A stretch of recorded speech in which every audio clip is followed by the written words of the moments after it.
Dober večer, cenjene gledalke, spoštovani gledalci. Moje ime je Aljuš Pertinač. Luka Mesec, koordinator stranke Levica, je gostoval v strankarski oddaji na nacionalni televiziji in žical za vstop v tako imenovano levo koalicijo. Kaj se zgodi z vladami, s katerimi sodeluje Levica, vemo. Pa tako dobro jim je kazalo. Vi pa gledate 142. oddajo 3. sezone Faktor na TV3. Resnica boli, komentarji še bolj in smrt sovražnemu govoru, svoboda narodu.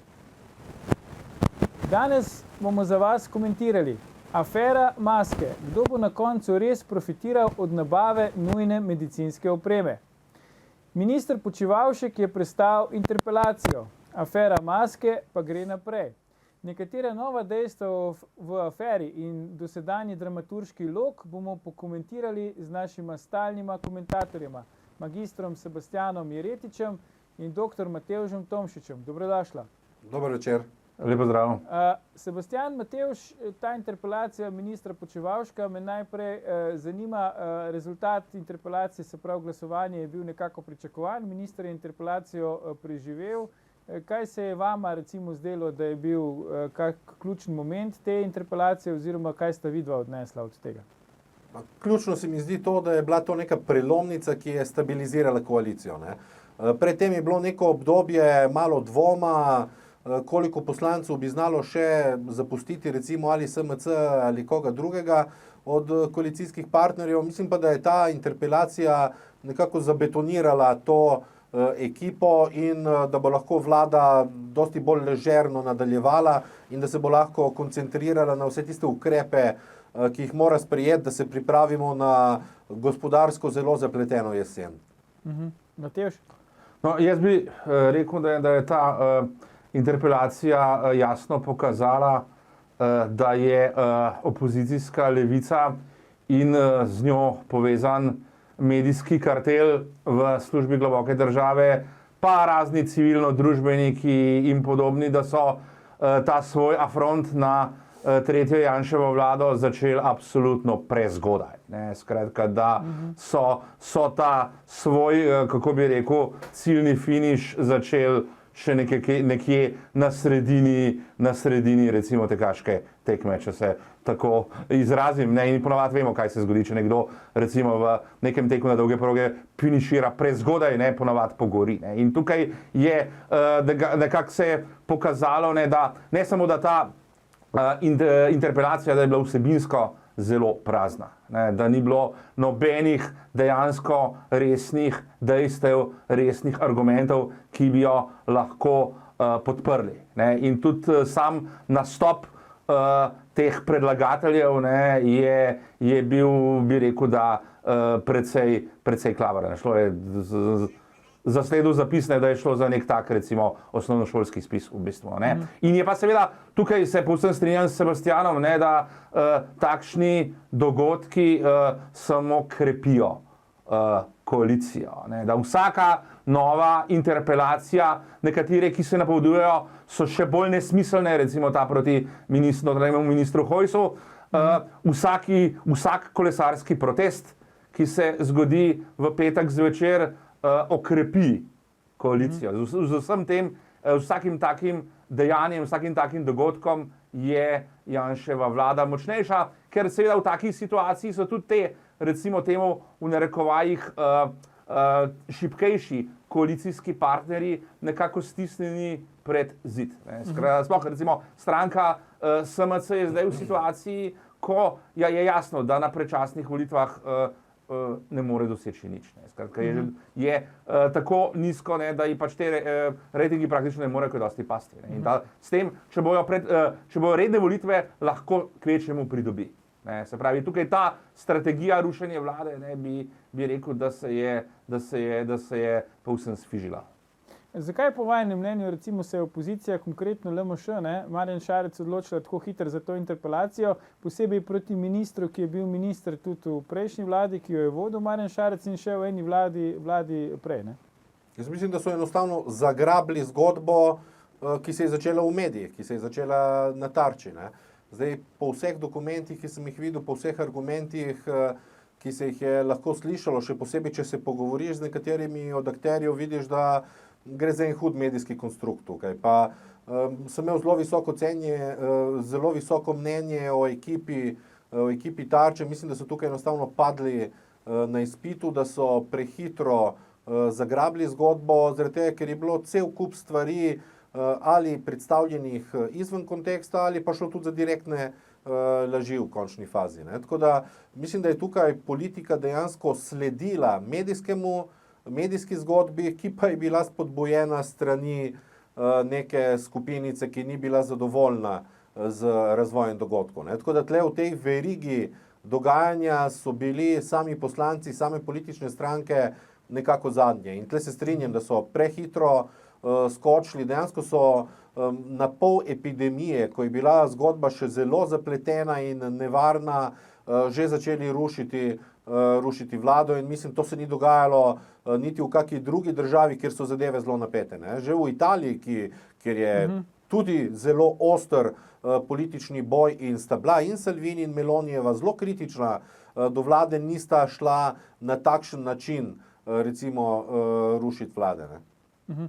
Matevž, zdaj tista prva Tarča, če pobrskamo malo po spominu, prva oddaja na to temo, ne, ki je izstrelila nekako tega delavca Zavoda za blagovne rezerve, ne, vodjo skupnih služb Ivana Galeta v to neko orbito, politično in drugačno, medijsko. A bi on po tvoje sploh postal taka zvezda, če bi takrat ministra Počivalšek pa Tonin se udeležila tiste Tarče. Ne? Vemo, naj bi tik pred zdajci odpovedala udeležbo in potem naj bi ekipa Tarče, se pravi kolegi iz nacionalne televizije, naknadno povabili gospoda Galeta, da on sodeluje v tej oddaji.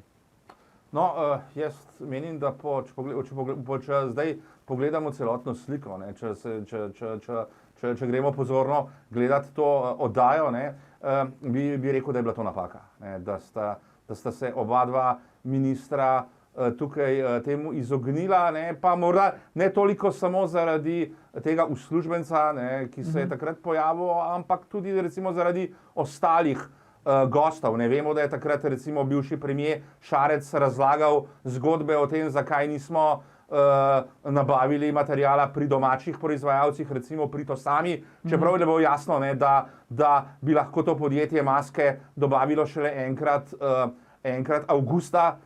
In tukaj bivši premier je bil seveda vedel za to in tukaj, če bi bil recimo takrat minister Počivalšek zraven, bi ga lahko po domače povedano zabil na licu mesta. Ne? In tudi nekatere druge trditve ne, bi lahko ovrgel. Ne? In tukaj se je pa seveda kasneje potem izkazalo, ne, da ta žvižgač, ki to ni Ivan Gale, ne, je bil sam upleten v določene zelo sporne zgodbe. Se pravi, on nikakor ni tisti, ki je zdaj to razkril neke nepravilnosti, ampak je bil sam upleten v njih. Ne. Če se spomnimo nekatere najbolj sporne pogodbe, ki so bile ene tudi potem kasneje razveljavljene, ne, jih je podpisal ravno dotični Ivan Gale. Ne. In to še v času, ko je bilo to že najhujše mimo, ne, pa je še vedno podpisal pogodbe z določenimi podjetji, ki so se potem tudi kasneje izkazalo, da imajo določene strankarske povezave. To sicer za levo politično opcijo. Zdaj, Sebastian, kako se ti zdi, je ta zdaj Galetova zvezda zdaj malo zahaja? Vemo tudi, udeležuje se teh petkovih kolesarskih protestov, kolesarji, ne, imamo ga tudi na eni izmed fotografij. Kako se ti zdi zdaj? Je to mogoče ta sapa, ki ga je gnala naprej, malo pojenjala ali ne? Kakšen je tvoj občutek? No, pojenjala je mogoče v enem delu javnosti in to je tistem bistvenem sredinskem nekako, ne? Ker se je s tem jasno pozicioniral, on je heroj levice na ulicah, in v tistem delu ga bodo zagotovo častili naprej. Temeljno vprašanje je pa vedno, kako na zadeve gleda neutralni del javnosti. In jaz mislim, da je tisti, ki so vsaj še kaj drugega poslušali, torej ki se niso ustavili samo pri Tarči, pa pri mogoče nekaterih naslovih v kakih drugih medijih, če ne drugega, so vsaj v dvomu, malo so vsaj zmedeni in predvsem je popolnoma jasno, da ni enega samega jasnega dokaza, da je karkoli bilo narobe zaenkrat, da je šlo torej bolj za nekako lepljenje, za kolaž nekih dogodkov in dokumentov. Tako da ta prva sezona te sage, lahko rečemo, je politika remizirala. Ne? Nedvomno je bila storjena velika škoda vladi, posebej gospodu Počivalšku, po drugi strani je, kot smo ugotovili, koalicija se s tem konsolidirala. Ne? Skratka, po tej prvi sezoni lahko rečemo, da je nek remi, jeseni se pa zgodba seveda nadaljuje bistveno bo odločitev, torej nekako poročilo Računskega sodišča, še dosti bolj kot parlamentarna preiskovalna komisija, ker bo spet šlo za politiziranje, ki ga bodo spremljali predvsem tisti del javnosti, ki je že nekako opredeljen, ker druga javnost politike ne spremlja dovolj podrobno, ampak recimo to poročilo Računskega sodišča pa kriminalistična preiskava pa znajo biti zelo, zelo pomembni. Zdaj, ko si že omenil te druge vidike, ne, to sem vas hotel še vprašati, zdaj vlada logično je branila ministra pri interpelaciji, pa branila se je tudi še na dva druga načina. Ne. Najprej je recimo prevzela, da tako rečemo, preiskovalno komisijo opoziciji, ne, potem pa je izdala tudi neko vladno poročilo, v katerem so na koncu celo poslanci glasovali, poslanci koalicije so ga pač potrdili. Kako se vam zdi pa vladna obramba s tema dvema mehanizmoma, ki sem jo zdaj navedel? Ne? Se pravi to poročilo vladno, pa ta prevzem pač na nek način preiskovalne komisije. Opoziciji se vam zdi to pametni korak, ki vlada rabi na tak način se braniti, ali bi bilo boljše, da bi pustili pač, da opozicija sama pelje to preiskovalno komisijo? No, vlada je tukaj uporabila tiste vzvode, ki jih ima na voljo. Ne. To je predvsem parlamentarna večina, recimo to je omogočilo ta, recimo na rekovajih rečeno, sovražni prevzem te preiskovalke, ne, potem tudi to poročilo, ki pač ga je ona pripravila in tukaj je ona vlada dejansko kompenzirala recimo nek ta recimo manko vpliva, ki ga ima na te dominantne medije, ne, ki so vsi, ali pa velika večina tukaj igralo izrazito pristransko vlogo, ne, naklonjeno opoziciji ali pa naklonjeno nasprotnikom te vlade, ne, in seveda vlada tukaj je to uporabila to, kar je pač lahko, ne, in je na ta način tudi lahko predstavlja neka tista dejstva, ki so ji po volji. Prav, bomo si vzeli zdaj krajši predah, ampak ne nam iti, gledalke, gledalci, se vrnemo po oglasih, ko nadaljujemo s komentiranjem afere Maske in predvsem, kdo bo na koncu iz vsega skupaj res profitiral. Ostanite.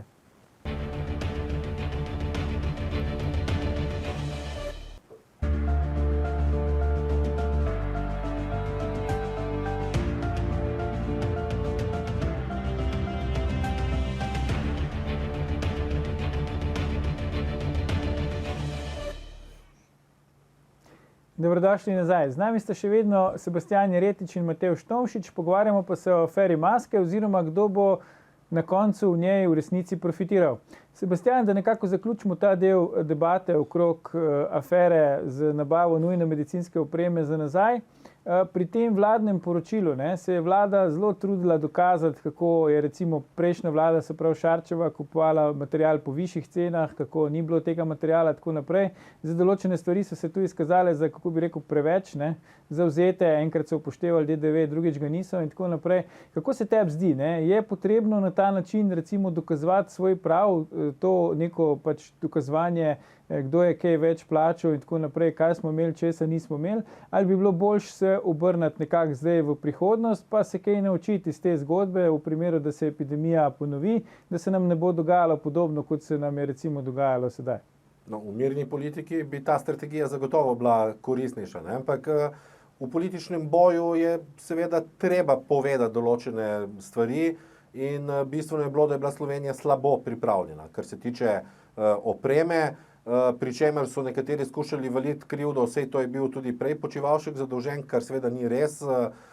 Do odločitve Janševe vlade, da bo Zavod za blagovne rezerve izvajal ta naročila, so to počeli vsi zavodi neorganizirano. Torej, vsaka bolnica praktično je za sebe morala kupovati, pri čemer niti ministrstvo ni imelo celovitega pregleda in vseh podatkov, kar kaže na izjemno klavrno stanje v zdravstvu, predvsem, kar se tiče te preglednosti, ekonomike in tega vidika. Ne? Tako da v nekem momentu je bilo seveda pomembno replicirati na napade opozicije, da je vlada morala čez noč zagrabiti zelo zapleteno situacijo, se je to pa mogoče predolgo vleklo, no? Kar se tega tiče, je bilo boljše v nekem momentu presekati in enostavno iti naprej. Jaz mislim, da bi bilo dosti pomembneje se osredotočiti na to, da se javnosti razloži ker je mogoče v 2 mesecih že pozabila, v kakšnem kontekstu je vse to sploh potekalo, da se je razloži, da so bili to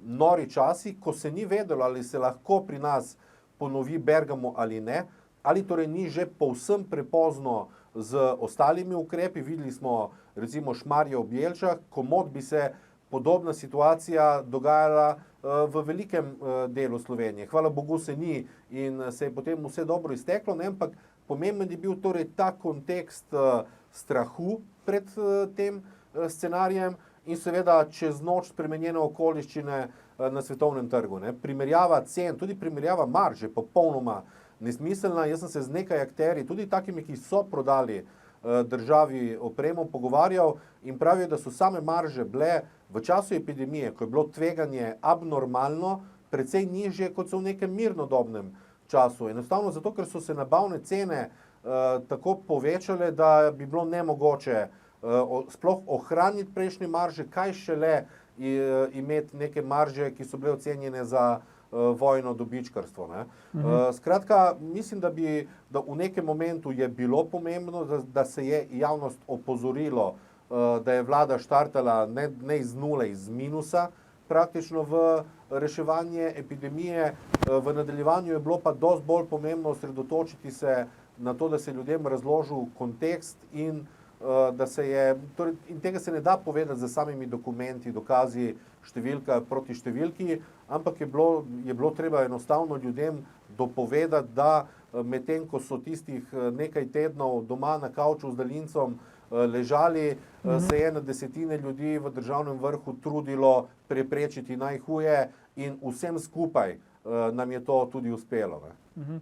Zdaj, Matevž, v tako rekoč najbolj kritičnih časih, ne, ali pa takrat, ko je bila epidemija na vrhuncu, se je kot nek rešitelj pokazal podjetnik Joc Pečečnik, vsaj tako je izgledalo na začetku, potem so se kasneje začeli neki problemi pojavljati s to opremo, ki jo je on dobavljal. Ne.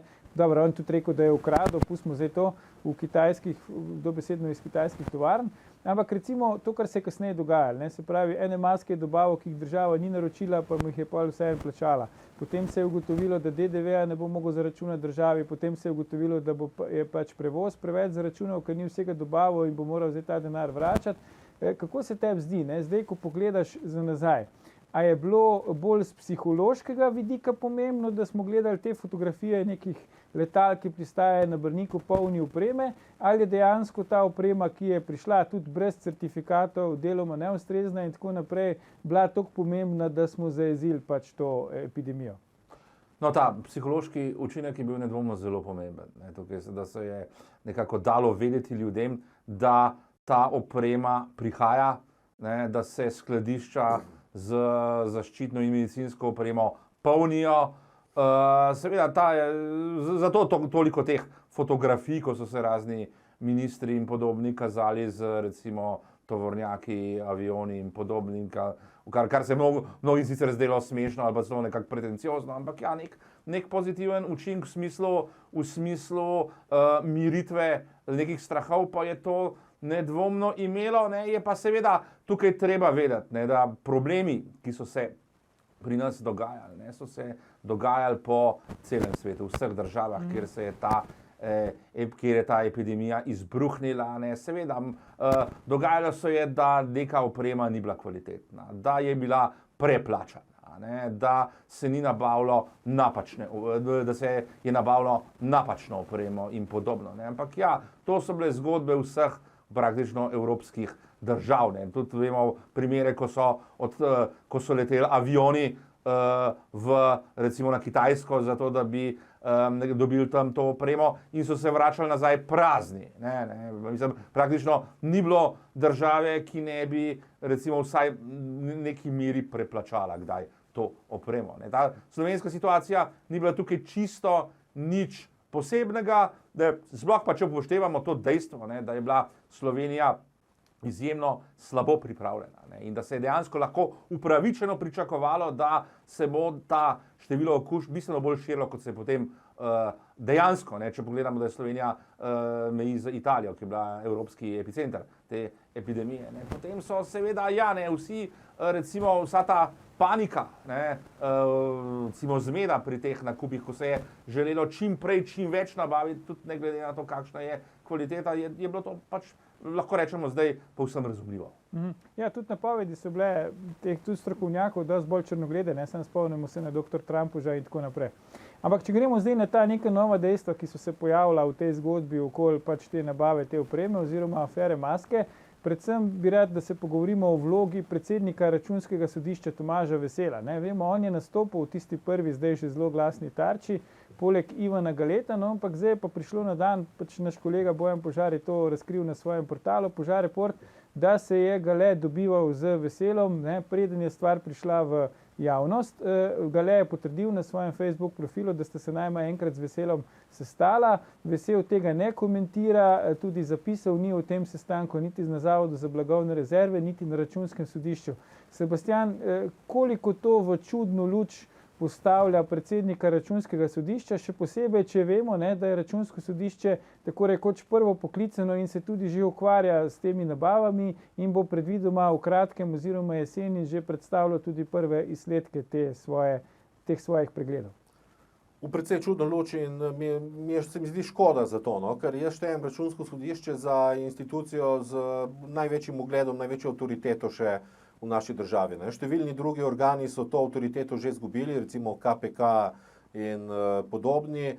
Mislim, da je Računsko sodišče in s Tomažem Veselom zgradilo eno zelo močno avtoriteto in kredibilnost in samo po sebi dejstvo enega sestanka se mi sploh ne zdi problematično, ker vem, da gospod Vesel deluje zelo proaktivno, torej tudi institucije, ki ga recimo pokličejo za nasvet, še preden izvedejo recimo kakšno javno naročilo ali pa če želijo sistemsko rešiti recimo to področje, je Računsko sodišče tukaj zelo proaktivno. Torej ni samo nekdo, ki gre na koncu pogledati, kaj je narobe in šimfati, ampak deluje tudi pozitivno še pred nekimi dogodki. In zato se mi zdi malo čudno, pa tudi glede na izkušnje, ki jih ima in gospod Vesel in Računsko sodišče, da ni sam obelodanil tega. Recimo najbolj bi bilo preventivno, kot smo se prej pogovarjali, na sami oddaji. Torej prvič, ko so ga mediji o tem vprašali, bi on lahko sam povedal, da je opravil tudi obisk na sami instituciji v toku dogajanja in da bo seveda vse te zadeve temeljito preučil. Jaz verjamem, da se zaveda odgovornosti, ki jo ima in da bo seveda branil svoj ugled tudi naprej, tako da verjamem, da bo Računsko sodišče tukaj zelo pazljivo in da bo vsako oceno, ki jo bo dalo, znalo zelo dobro utemeljiti z dokumenti. No pa samo še ena zadeva, vem, da poteka tudi nekako preiskava zaradi suma prekrška, nekega proceduralnega tam pri drugih organih, tako da zagotovo so bili neki kiksi, recimo v samih postopkih, ampak kot razumem, so bile to neke malenkostne zadeve, recimo, da se je zamudilo za, ne vem, en dan objava nečesa, kar ni vplivalo na koncu recimo na sam postopek, ne. Verjamem, da bodo pri oceni končni znali tehtati tisti kontekst tistega momenta in če bodo, recimo, če se bo Računsko sodišče izreklo z zelo negativnim mnenjem, potem bo to moralo podkrepiti s povsem jasnimi dokumenti, tega ne bo moglo narediti na tak način, kot recimo to počne Tarča ali kdo drug podoben. Ne? Matevž, zakaj je po tvoje recimo to ostalo skrivnost, da se je Tomaž Vesel vsaj enkrat dobil z gospodom Galetom, žvižgačem ali pa s kesancem, kakorkoli mu že hočemo reči, Galetom iz Zavoda za blagovne rezerve?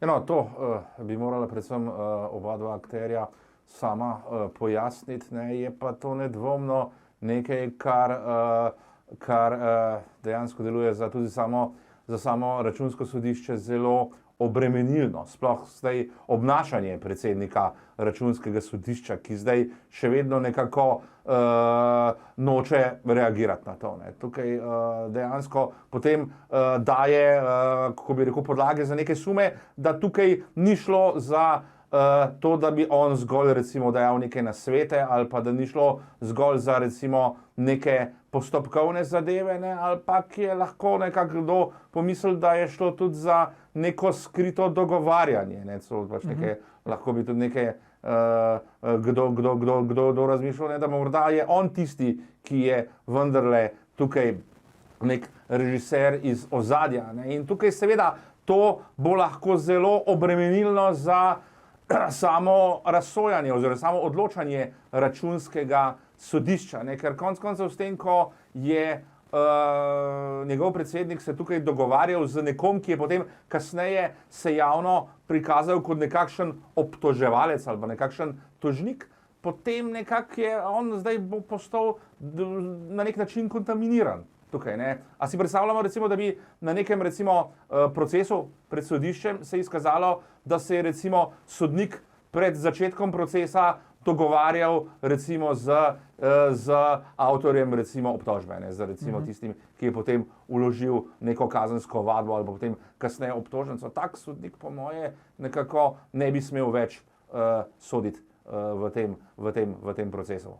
No, tle, če lahko sam dodam, Ja, zelo so problematizirali recimo samo informativni klic gospoda Travna, ki je bil takrat VD šefa policije, ne, ki se je pač enako je dobil neko informacijo, jo je preveril in potem predal dalje službam in to se je izjemno problematiziralo, recimo ta sestanek se pa sploh pojasnil ni. Pa dopuščam možnost, da je šlo dejansko za enega v nizu srečanj, kot sem prej rekel, zaradi proaktivne politike Računskega sodišča, mislim pa, da je velik X. Tle se strinjam, da je vprašanje potem kredibilnosti, da gospod Vesel sploh noče komentirati takega sestanka, ker to ni nekaj, kar lahko zadrži zase.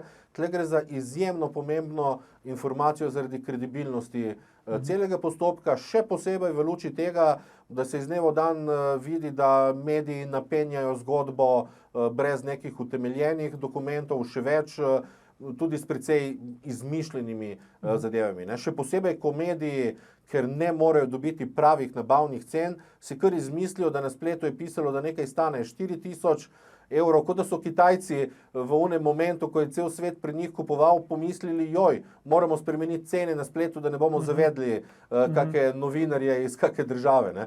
Skratka, tukaj se je izjemno veliko manipulacij zgodilo v tej prvi sezoni zgodbe in zato bo zelo, zelo pomembno, da res Računsko sodišče tukaj pazi in da z jasnimi dokumenti podkrepi vsako trditev, ki jo bo izreklo v svojem poročilu. No, sej, mogoče je to del problema, ne, da se predsednik Računskega sodišča redko, če sploh kdaj znajde v vlogi, ko mora sam kaj pojasnjevati o sebi, ponavadi zmerom presoja ravnanja drugih. Ne. Ampak zdaj, vseeno v preteklosti Računsko sodišče je že dajalo odmevna poročila, spomnimo se recimo primera glede ravnanja z odpadki, ne, ki je na koncu odneslo tudi takratnega ministra za okolje, pač Karla Erjavca, to je bilo v Pahorjevi vladi, ne, Pahor ga je potem pač hotel razrešiti oziroma na koncu je Erjavec sam odstopil zaradi poročila Računskega sodišča. Takrat je sicer bil predsednik še Igor Šoltes, ki vemo je potem šel v politiko, kandidiral na evropskih volitvah in tako naprej. Ne. Tudi zdaj se omenja recimo Tomaža Vesela, da ga nekateri vabijo, da bi se vključil v strankarsko politiko, da ga vabijo, da bi postal ta novi obraz, ne, tranzicijske levice. Kako v luči teh dogodkov recimo vidva zdaj gledate na to preiskavo Računskega sodišča? Ne? Karkoli bo že Računsko sodišče ugotovilo v zvezi s temi nabavami, ali bo to še zdržalo presojo politike in druge javnosti glede na vse te okoliščine ali ne? Ja, bo zagotovo v položaju, ko bo lahko razočarana stran na takšen ali drug način recimo kritizirala samo odločitev. Ne? Tudi če bo recimo, torej nujno je, da Računsko sodišče to razišče, ne glede na vse ostalo, tle sploh ni dileme glede tega. Ne? In zdaj recimo, da poročilo vrže slabo luč na vlado, se bo koalicija lahko branila, češ da je spolitizirano, še posebej, če bo čez nekaj časa gospod Vesel dejansko potem vstopil v politiko in bo tle spet eden od velikih konstruktov. Po drugi strani, če bo poročilo pokazalo, da je vlada mogoče naredila oziroma zavod naredil kakšno proceduralno napako, ki sicer ni vplivala na sam postopek in da drugače ni takega škandala, kot so si ga nekateri obetali, bo pa lahko opozicija rekla, da se ga je da je bil pod pritiskom, da se ga je diskreditiralo in napadalo. Tako da v vsakem primeru je to, da se je zamolčal ta sestanek, že vrglo slabo luč na odločitev Računskega sodišča, kakršna koli že bo. In to bo zelo težko z avtoriteto obraniti, zato še enkrat zelo dobro bodo morali biti utemeljeni sklepi Računskega sodišča. Matevž, a lahko zdaj, da rečemo tako v narekovajih, z mirnodobnimi standardi sploh presojamo recimo nabavo te neke nujne opreme v času epidemije? Vemo, nismo imeli še take situacije praktično, odkar obstaja Slovenija ali pa še dalj časa. Po drugi strani pa vemo iz izkušenj, da ko gre Računsko sodišče gledati posebej, ko so neki taki zahtevni projekti, potem, ko se že zgodijo, praviloma najde pač številne nepravilnosti in tako naprej, ki so iz distance se zdijo grozni, če pa upoštevaš, v kakih okoliščinah so nastali, pa mogoče malo manj. A lahko sploh na ta način, recimo zdaj Računsko sodišče to presoja in ugotovi, da na stvari ni nič, ali je v bistvu neminovno, da bodo ugotovili kršitve, potem pa seveda spet stvar interpretacije, glede na stališče, z katerega nekdo gleda, a je to pač neka grozna nepravilnost ali je sam nek manjši prekršek. No, teh dejanj, oziroma vsega tega, kar se je dogajalo okoli teh nabav, nikakor ni mogoče presojati brez upoštevanja konteksta.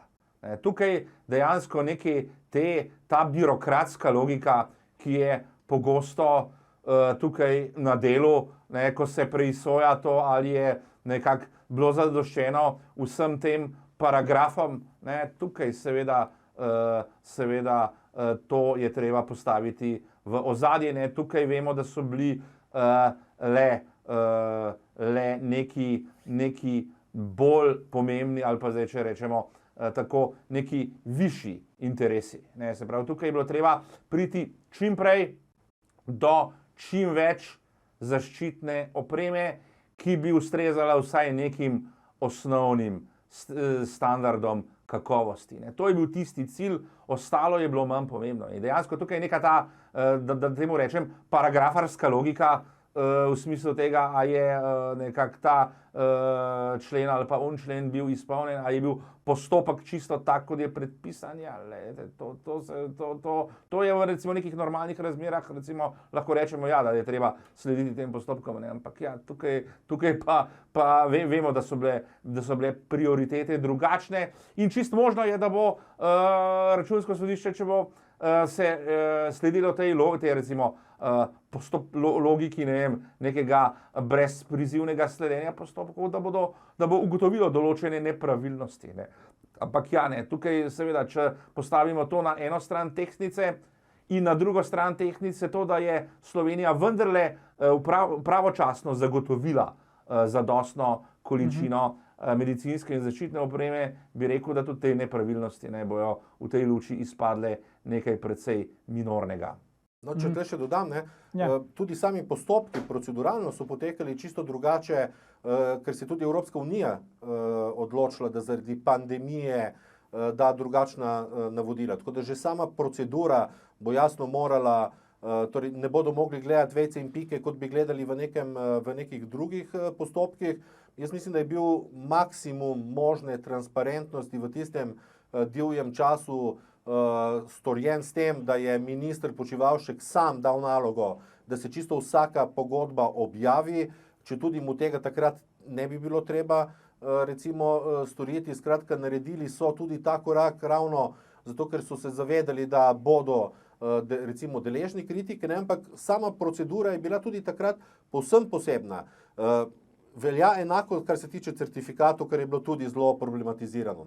Tista druga tarča na to temo je gospa strokovnjakinja za certifikate, pri čemer se je zamolčalo, da je hkrati tudi direktorica enega od podjetij, ki ni dobilo recimo posel, ampak tudi če to pustimo, ona je povsem korektno razlagala, kakšni so postopki za pridobitev certifikatov v rednih časih. Šele na koncu je dejansko mogoče čisto v neki debati s Pečečnikom priznala, da obstaja pa tudi drug postopek in evropsko navodilo je bilo, da se certifikati po popolnoma drugem postopku takrat recimo izdajajo, uveljavljajo ali upoštevajo, ne? Pri čemer je pa še ena zadeva. Certifikati veljajo samo za maske za medicinske potrebe. Ne? Tiste maske, ki jih recimo država kupovala za splošno javnost, ne? Te pa sploh nimajo certifikatov. Skratka, nič ni kriva strokovnjakinja, ki je razlagala proceduro, ne? Ampak novinarji, ki so spravili ta dejstva v nek kontekst, ki ni bil usklajen z dejanskim kontekstom dogajanja v tistem času. Ampak zdaj recimo, če na podlagi izkušenj, tudi sam imam dosti osebnih izkušenj z poročili Računskega sodišča, če recimo Računsko sodišče izda neko negativno mnenje na koncu ali pa celo pozove k razrešitvi ministra, odgovornega, pač Počivalška ali koga drugega, se ni važno, kakšno bo po vajenem mnenju reakcija. Lahko pač predsednik vlade Janša pač sprejme to poročilo na ta način, razreši ministra, bomo videli predčasne volitve, se lahko zamaja vlada zaradi tega, ali se lahko na nek način ponovi scenarij, ki se je zgodil pri drugi Janševi vladi, ko je prišlo tisto poročilo Komisije za preprečevanje korupcije o premoženjskem stanju predsednikov strank, ki je neposredno potem pomenilo razpad te koalicije in potem oblikovanje nove vlade. Jaz mislim, da ne, ker nikoli vlade ne rušijo dejanski dokumenti. Ne. Tudi takrat ni zrušilo poročilo, zrušil je gospod Virant, ki je prvi dan skočil recimo na to poročilo. Jaz mislim, da je tukaj koalicija popolnoma jasna glede te teme. Je bilo očitno dovolj debate tudi med samimi poslanci, da so poslanci videli, da lahko verjamejo, kako so se vodili postopki.